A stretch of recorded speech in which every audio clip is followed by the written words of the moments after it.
Selamat datang di mata kuliah Hukum Bisnis bersama saya Romi Muhammad Ramdhani, dan pada bab ini adalah pemaparan dari pengertian dan sumber hukum bisnis.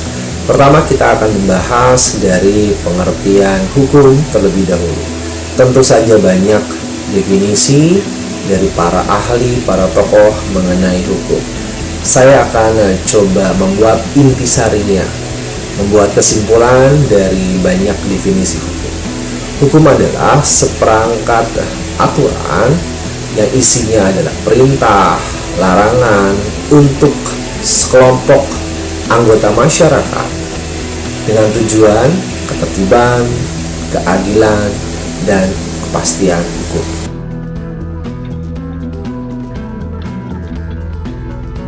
Selanjutnya, kita akan masuk kepada definisi bisnis. Apabila kita coba melacak pengertian bisnis berdasarkan Kamus Besar Bahasa Indonesia, maka akan diketemukan bahwa bisnis adalah usaha perdagangan, usaha komersil yang terkait dengan perdagangan. Nah, ada ciri-ciri terlepas dari definisi yang tadi ya, dari bisnis. Bisnis itu wajib dilakukan secara rutin. Bisnis akan terkait, yang kedua terkait perdagangan, jual beli di sana, bisa jadi pinjam meminjam. Yang ketiga, yang namanya bisnis wajib atau harus adanya keuntungan, profit ya. Keuntungan atau profit itu wajib ada dalam bisnis. Yang terakhir, ciri-ciri dari bisnis bisa dilakukan oleh perseorangan ataupun badan usaha.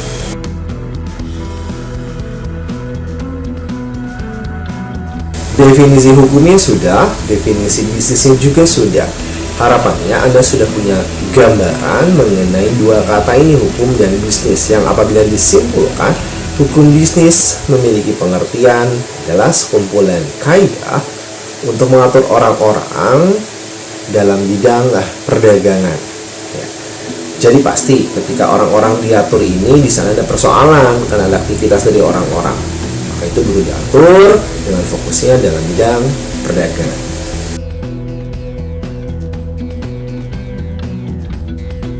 Sekarang kita akan masuk kepada pembahasan sumber hukum bisnis. Sumber hukum lah ya, kita ambil garis besarnya. Sumber hukum itu sudut pandangnya bisa berdasarkan sejarahnya, secara sosiologi, secara filsafat, dan juga secara formal. Kita bahas yang pertama, sumber hukum menurut sejarah. Maka kita akan berusaha memahami ini aturannya itu berlaku kapan dan di mana tempatnya. Jadi waktu dan lokasi ini adalah sudut pandang dari sejarah. Selain itu, terkait sudut pandang sejarah, kita bisa menggali dari mana dasar para praktisi hukum itu untuk membuat aturan di saat itu. Jadi bahan-bahannya asalnya dari mana.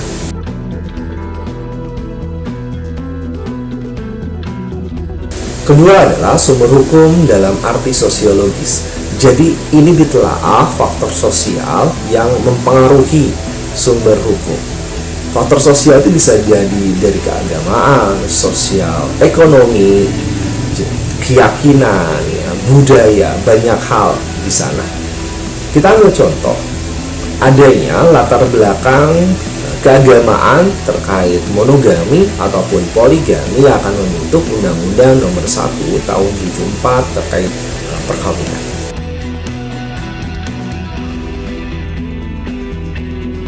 Ketiga adalah sumber hukum dalam arti filsafat. Jadi ada dua poin di sini secara filsafat itu. Yang pertama adalah adanya ukuran bahwa hukum ini dikatakan baik ketika apa. Ambil contoh, adanya ukuran tolok ukur dari nilai-nilai Pancasila terhadap adanya sebuah aturan.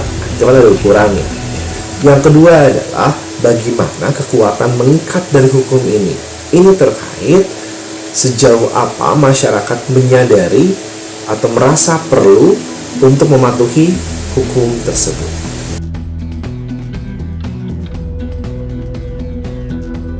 Keempat adalah sumber hukum dalam arti formal. Pada bagian ini akan ditemukan yang menjadi hukum positif atau hukum yang berlaku saat ini. Dapat jadi undang-undang, kebiasaan, traktat atau perjanjian internasional, dan juga doktrin.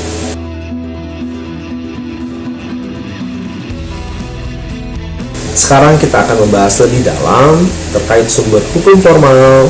Yang pertama dibahas adalah undang-undang. Undang-undang ini merupakan keputusan pemerintah. Jadi ada 3 bagian mau baginya. Ada yang namanya undang-undang ini terkait peraturan atau regel. Maksudnya di sini adalah aturan undang-undang ini berlaku untuk umum. Tak ada pengecualian, semuanya berlaku aturan ini. Jadi ada asas, makanya yang berlaku untuk membahas undang-undang. Asas yang pertama adalah lex superior derogat legi inferior, yang maknanya bahwa aturan yang hierarkinya lebih tinggi itu dapat menyampingkan yang di bawahnya. Jadi ketika adanya undang-undang akan bisa menyampingkan peraturan daerah ketika membahas hal yang sama. Asas yang kedua adalah lex posterior derogat legi a priori. Maksudnya adalah ketika ada aturan yang lebih baru tahun berlakunya, maka itu yang berlaku. Yang terakhir adanya asas lex specialis derogat legi general. Aturan yang lebih khusus itu bisa menyampingkan yang lebih umum. Misal ketika ada aturan membahas tentang hubungan antar manusia yang perdata ini, ada namanya kitab undang-undang hukum perdata. Nah, ada yang lebih detailnya, yaitu kitab undang-undang hukum dagang. Maka ketika membahas perdagangan, ini menjadi yang lebih spesifik. Yang kedua adalah setelah yang pertama tadi undang-undang, ya regel tadi peraturan. Yang kedua adanya penetapan atau ketetapan, disebut regeling. Disebut dengan besturi. Besturi ini adalah aturan ini berlaku untuk khusus atau untuk orang-orang tertentu saja yang disebut. Adanya SK kan ya, itu kan spesifik ya, SK. Yang ketiga adanya vonis hakim. Vonis ini tentu saja berlaku untuk orang tertentu dan pada kasus tertentu saja.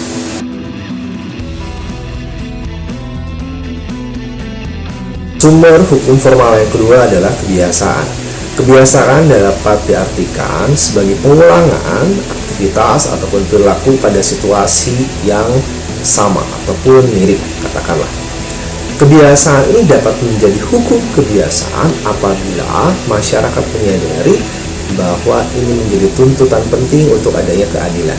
Ketika sudah menjadi hukum kebiasaan, dapat berlakunya ini secara umum lebih luas, misalnya negara atau lebih dari itu, bisa nanti ada daerah, provinsi kah, dan ada yang aturannya khusus. Jadi 3. Khusus ini misal berlakunya hanya untuk dokter, hanya untuk para praktisi hukum, atau misal untuk jurnalis.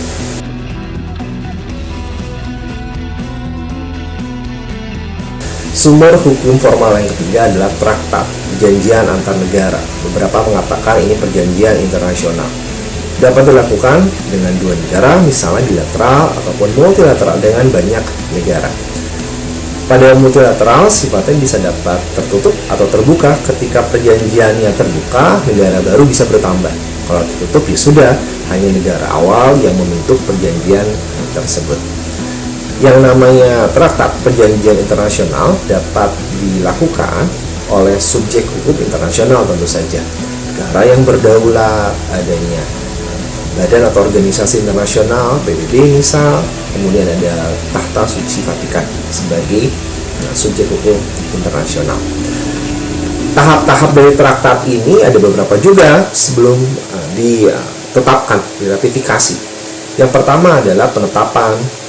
Kurang lebih penetapan itu ada wakil negara datang, berkumpul, mensepakati konsep-konsepnya. Oke, itu yang pertama. Penetapan dulu.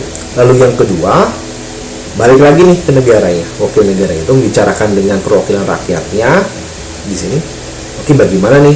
Mau diterimakah, negosiasikah? Nah, tahap yang kedua ini prosesnya ada di sana. Lalu yang ketiga, setelah ditetapkan dan oke deal, dikatakan kepada perkumpulan negara, baru diratifikasi tahap yang ketiga itu.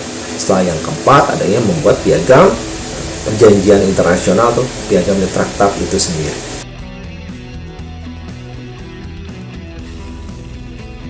Terakhir yang keempat adalah jurisprudensi, keputusan hakim pada suatu kasus yang dijadikan dasar untuk menyelesaikan kasus yang mirip di kemudian hari, atau saya biasa mengistilahkan sederhananya keputusan hakim terdahulu. Nah, jadi ini istilahnya ada judge-made law, ada hakim yang membuat aturan. Ini biasa digunakan atau menjadi tinggi kekuatannya penggunaannya di negara yang menganut common law. Negara-negara common law ini menggunakan jurisprudensi untuk memutuskan kasusnya. Bagaimana dengan Indonesia yang menganut civil law? Indonesia ini menggunakan jurisprudensi dapat jadi ketika hakim perlu untuk menafsirkan dari sebuah aturan.